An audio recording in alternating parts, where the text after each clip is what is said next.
Hey everybody, thanks for joining me here at Bitcoin and Crypto News. Today is January 15th, 2021, and today we're going to take a look at some of the top news stories in the wild world of crypto, as well as take a look at some of the price action from over the past 24 hours.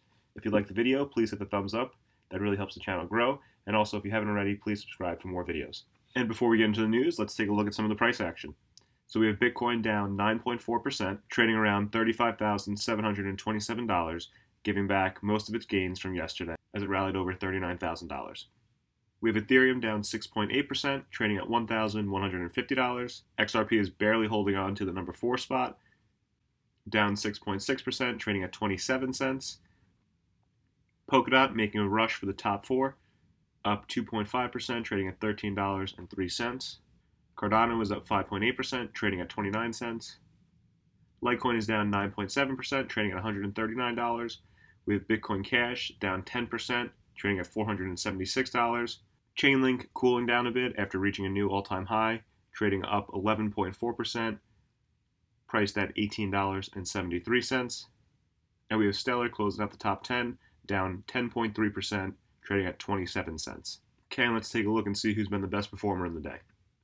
Our top 2 coins are building on an incredible week. We have IOST up 46% over the last 24 hours, but up a whopping 230% over the last 7 days, as well as Voyager token up 24.4% over the last 24 hours and up 232% for the last 7 days.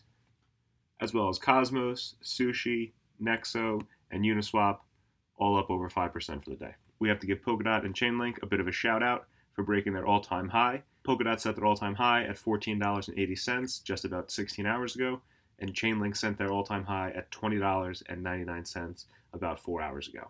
All right, and that's enough of the price action. Let's get into the news. Our first story takes us to Bitcoin's recent dip. After regaining almost all of the losses from $41,000 and dropping down to the low $30,000 and recovering, breaking over $39,000 yesterday, Bitcoin is now down around 8% today, trading rate around $35,000 to $36,000. This comes on the heels of the expected $3 trillion stimulus bill that is planned to be proposed once Joe Biden takes office later this month. This plan is expected to include another $1,200 stimulus check being sent to the American people on top of the $600 check that was sent back in December. So despite the pullback today with more money printing on the way, it looks like Bitcoin and the stock market should both have a great first quarter if this stimulus is approved. If you remember last time the stimulus package was approved, Coinbase and other exchanges saw a massive inflow of customers when their checks arrived. Now with Bitcoin being above its all-time high, garnering much more news attention this time around, many people will look to move their stimulus from dollars into Bitcoin. And with this bill expected to come within the first months, if not weeks, of the Biden presidency, you have to ask yourself, do you really think that the Biden administration will be able to keep its hands off the money printer? Like all recent presidents, I expect this to be the first of many stimulus plans or increased money printing over the next 4 years, which will be very bullish for Bitcoin, whose supply will not be inflated and will be inching towards yet another halvening day by day. If we take a look at the Bitcoin halving counter, the next halvening is expected to happen in 1,206 days on May 6th, 2024, which is also right before the next election in the US. Also, here's another interesting chart which shows Bitcoin after the most recent halving in comparison to the average of the 2 previous halvings. As of today, about 240 days out, and reach a peak of around $387,000 sometime in May.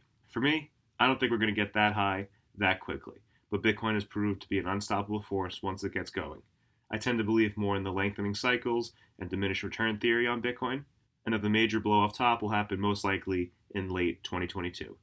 But really, who the hell knows with Bitcoin? Our next story brings us to Etoro, who warned its customers to brace for a possible suspension of crypto buy orders due to an unprecedented demand. In a recent statement, the company said that it may limit European investors the ability to trade cryptocurrencies on margin. This decision was made in response to soaring risks in the market. The unprecedented demand for crypto, coupled with limited liquidity, presents challenges to our ability to support buy orders over the weekend. In light of this, it may be necessary for us to place limitations on crypto buy orders over the weekend. The platform will set a maximum exposure per crypto asset per client, as well as possibly suspending the ability to place new crypto buy orders. Due to the recent increase in Bitcoin's price, driving more people into the space, Etoro is yet another crypto-based company that is going through some major growing pains as the market continues to expand and grow. Over the first 11 days of 2021, they have added 380,000 new users, Speaking of crypto companies growing rapidly, our next story brings us to Grayscale, who announced that it is terminating its XRP trust. And this is due to the SEC's lawsuit with Ripple. Grayscale Investments announced that it is shutting down its Grayscale's XRP trust and liquidating its XRP holdings in order to distribute cash proceeds to the trust shareholders. The firm cited difficulty in converting XRP into US dollars following the lawsuit filed by the US Securities and Exchange Commission, the SEC, against Ripple. Grayscale further explained that it has liquidated the trust's XRP and it intends to distribute the net cash proceeds to the shareholders, after deducting expenses and providing appropriate reserves. With all this uncertainty around XRP and Ripple, many companies have already begun suspending XRP trading, and I'm sure someone as big as Grayscale eliminating their XRP trust may lead to more companies following suit. On the screen, we can see Grayscale's 9 trusts, which include the Bitcoin Trust, the Bitcoin Cash Trust, the Ethereum Trust, Ethereum Classic Trust, Horizon Trust, Litecoin Trust, Stellar Lumens Trust, the Zcash Trust, and also the Digital Large Cap Fund, which is an assortment of the other coins above.